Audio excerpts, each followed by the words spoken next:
அன்பின் பிதாவே, இந்த காலை வேலைக்கா உமக்கு நன்றி செலுத்துகிறோம். நீர் எங்கள் பலனாய் இருக்கிறீர்.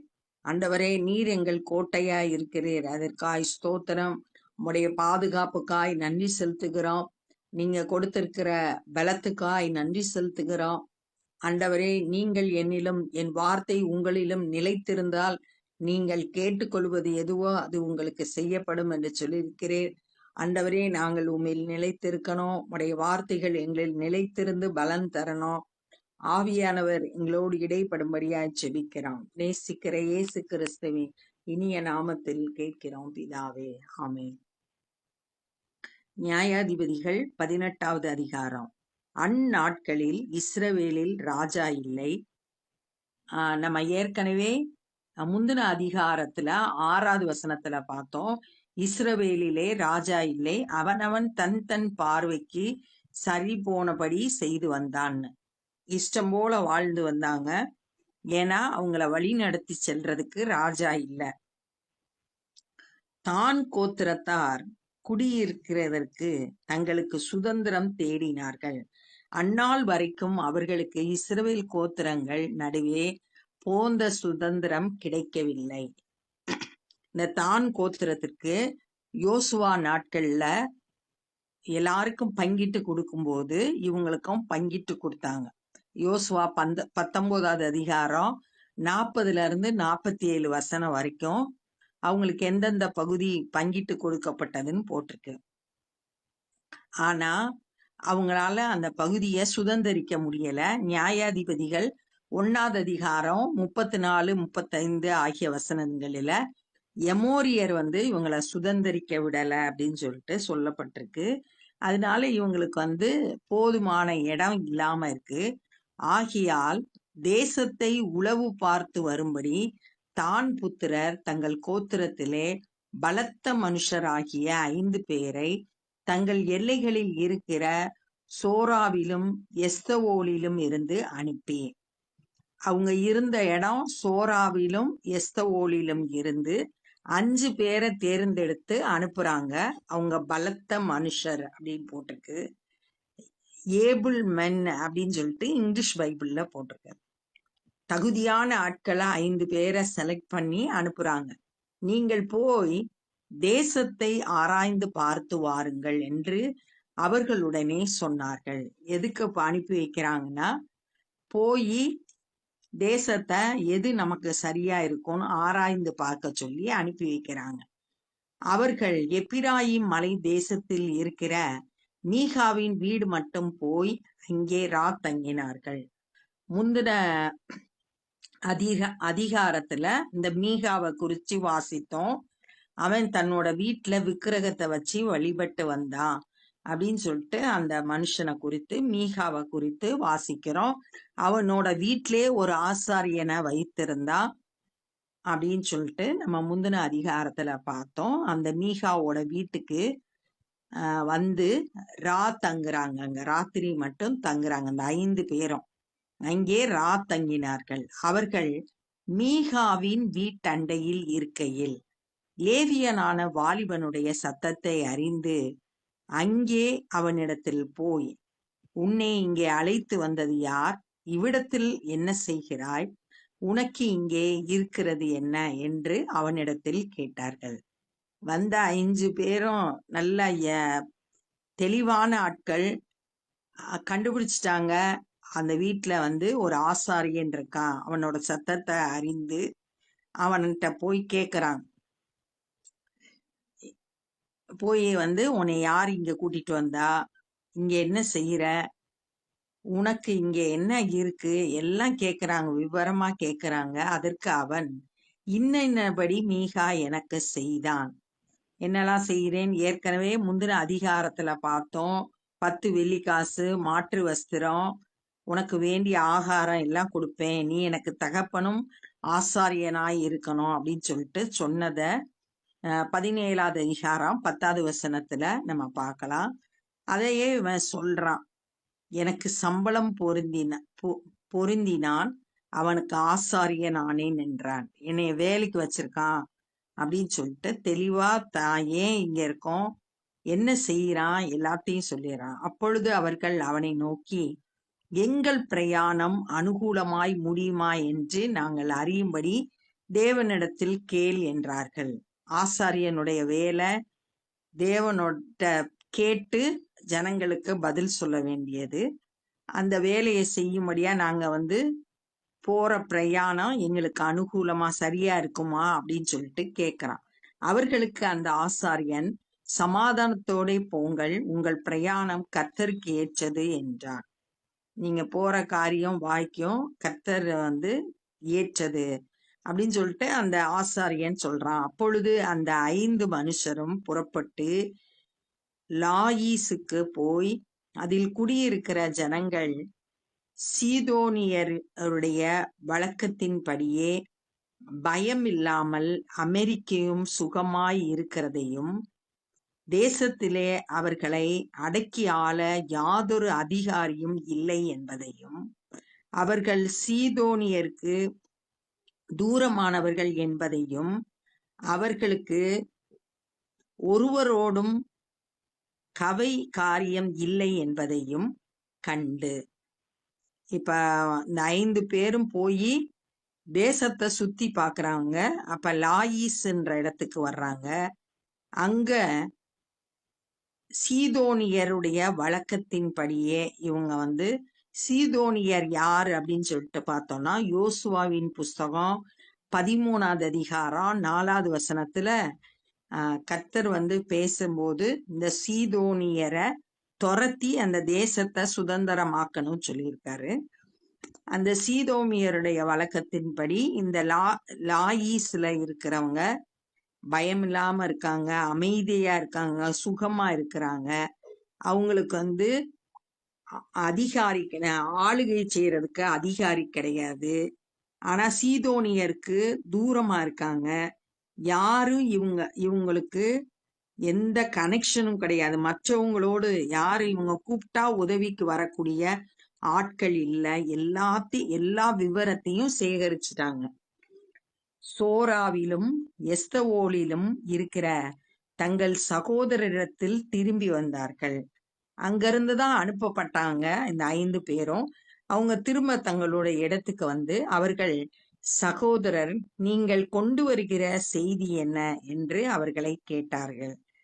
நீங்க என்ன தெரிஞ்சுக்கிட்டீங்க அப்படின்றத சுத்தி பார்த்து வந்தீங்களா, என்ன காரியம், என்ன கொண்டு வந்தீங்க செய்தி அப்படின்னு. அதற்கு அவர்கள், எலும்புங்கள், அவர்களுக்கு விரோதமாய் போவோம், வாருங்கள், லாயீசுக்கு விரோதமா போறதுக்கு போவோம். அந்த தேசத்தை பார்த்தோம், அது மிகவும் நன்றாய் இருந்தது.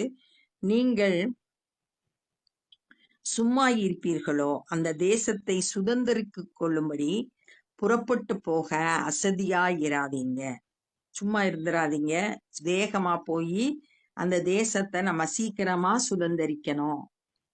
நீங்கள் அங்கே சேரும்போது சுகமாய் குடியிருக்கிற ஜனத்திலிடத்தில் சேர்வீர்கள். அந்த ஜனங்களை பத்தி சொல்றாங்க. அவங்க சுகமா குடியிருக்காங்க. அந்த தேசம் விஸ்தாரமா இருக்கிறது. தேசமும் பெருசா இருக்கு. தேவன் அதை உங்கள் கையில் ஒப்பு கொடுத்தார். அது பூமியில் உள்ள சகல வஸ்துவும் குறைவில்லாதிருக்கிற இடம் என்றார்கள். அந்த தேசம் பெருசு. அதை கர்த்தர் தான் உங்க கையில கொடுக்கிறாரு. பூமியில் உள்ள சகல வஸ்துகளும், எந்த ஒரு பொருளும் அங்க குறைவு கிடையல. எல்லாம் நிறைவா இருக்கு. செழிப்பான இடம். எல்லாமே அங்க கிடைக்குது அப்படின்னு சொல்லிட்டு அந்த சுத்தி பார்த்துட்டு வந்த 5 பேரும் தான் புத்திரர்கிட்ட சொல்றாங்க. அப்பொழுது சோராவிலும் எஸ்தவோலிலும் இருக்கிற தான் கோத்திரத்தாரில் 600 பேர் ஆயுத பாணிகளாய் அங்கிருந்து புறப்பட்டு போய், 600 பேர் தான் கோத்திரத்துல இருந்து கிளம்புறாங்க. அவங்க எல்லாம் ஆயுதங்களை தரித்தவர்களா யுத்தத்துக்கு ரெடி ஆகி போறாங்க. யூதாவில் உள்ள கீரியாத் யாரீமிலே பாளையம் இறங்கினார்கள். ஆதலால் அது இந்நாள் வரைக்கும் மக்கினிதான் எனப்படும். அது கீரியாத் யாரீமிலே பின்னாலே இருக்கிறது. அப்ப கீரியாத் யாரீம்ல பாளையம் இறங்குறாங்க. அது யூதாவில இருக்கு. பின்பு அவர்கள் அங்கிருந்து எப்பிராயிம் மலைக்கு போய் மீகாவின் வீடு மட்டும் வந்தார்கள். இவங்க இப்ப போற இடம் லாயீசு. அதுக்கு முன்னாடி இவங்க கடந்து வரும்போது மீகாவோட வீட்டுக்கு மறுபடியும் வர்றாங்க. அப்பொழுது லாகீசின் நாட்டை உளவு பார்க்க போய் வந்த 5 மனுஷர் தங்கள் சகோதரரை பார்த்து, இந்த வீடுகளில் ஏபோத்தும் சொரூபங்களும் வெட்டப்பட்ட விக்கிரகங்களும் வார்ப்பிக்கப்பட்ட விக்கிரகமும் இருக்கிறதென்று உங்களுக்கு தெரியுமா? அந்த 5 பேர் சுத்தி பார்த்துட்டு போனவங்க ஏற்கனவே இந்த மீகா வீட்டுக்கு வந்து எல்லாத்தையும் அறிந்து கொண்டவங்க. இப்ப அவங்க சகோதரர்கிட்ட சொல்றாங்க, இந்த வீட்டுல வந்து ஏபோத் இருக்கு. ஏபோத்ன்றது ஆசாரியர்கள் அணியக்கூடிய ட்ரெஸ். சொரூபங்கள், அடுத்து வந்து விக்கிரகங்கள் எல்லாம் இருக்கு. சொரூபம்ன்றது மரக்கட்டையில வெளிய வந்து வெள்ளியினால அடிச்சிருப்பாங்க. விக்கிரகம்ன்றது முழுவதும் வெள்ளியினால செய்யப்பட்டது. உங்களுக்கு தெரியுமா? இப்பொழுதும் நீங்கள் செய்ய வேண்டியதை யோசித்துக் கொள்ளுங்கள். இங்க இதெல்லாம் இருக்கு, என்னெல்லாம் அந்த வீட்டுல மீகாவோட வீட்டுல இருக்கு அப்படின்றத சொல்லிட்டு நீங்க என்ன செய்யணுமோ அதை செய்யுங்க. அப்பொழுது அவ்விடத்திற்கு திரும்பி மீகாவின் வீட்டில் இருக்கிற லேவியனான வாலிபனின் வீட்டிலே வந்து அவனிடத்தில் சுக செய்தி விசாரித்தார்கள்.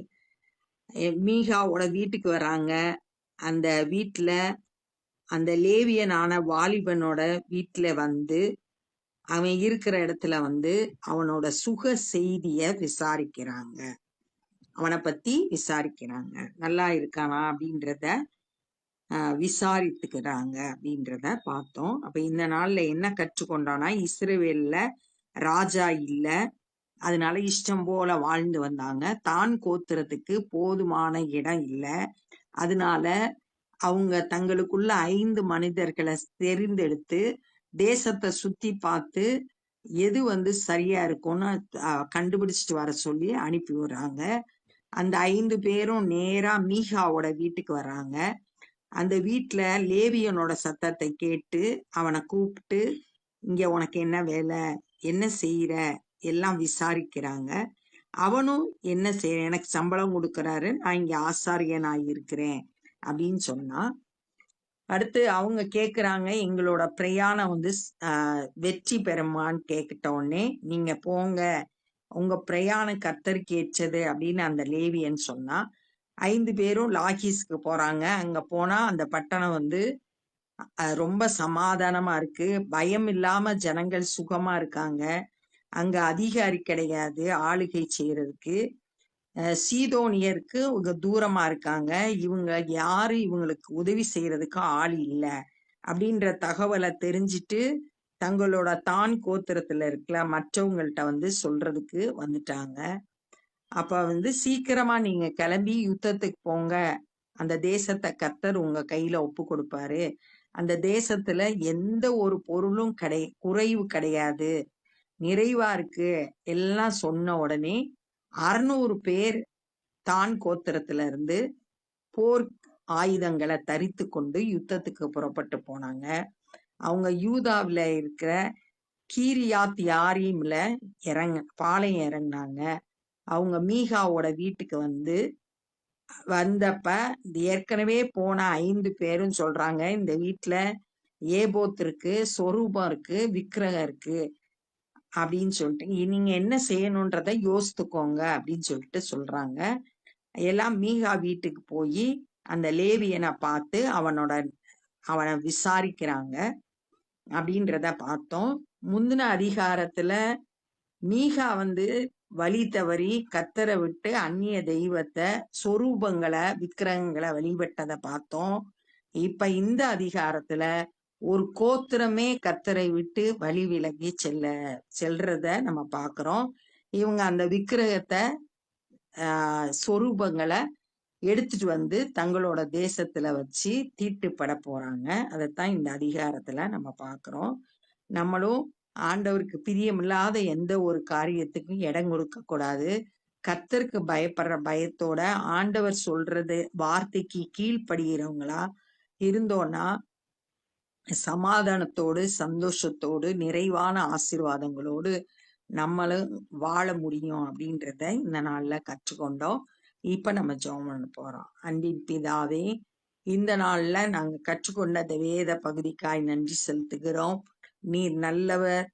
ஆண்டவரே, எங்களுடைய வாழ்க்கையில போதுமானவராய் இருந்து வருகிறீர். நாங்கள் இன்னும் உம்மை அறிந்து கொள்ளணும். உம்முடைய சித்தத்தை செய்யணும். உம்மை விட்டு வழி விலகிற காரியங்களுக்கு எங்களை தப்புவீங்க. எங்க ஒவ்வொருவரையும் தொட்டு ஆசீர்வதிங்க. சரீரத்துல நல்ல ஆரோக்கியத்தை தாங்க.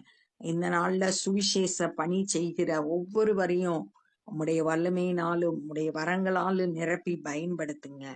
அநேகர் உம்மை அறிந்து கொள்ள கிருபை செய்யுங்க.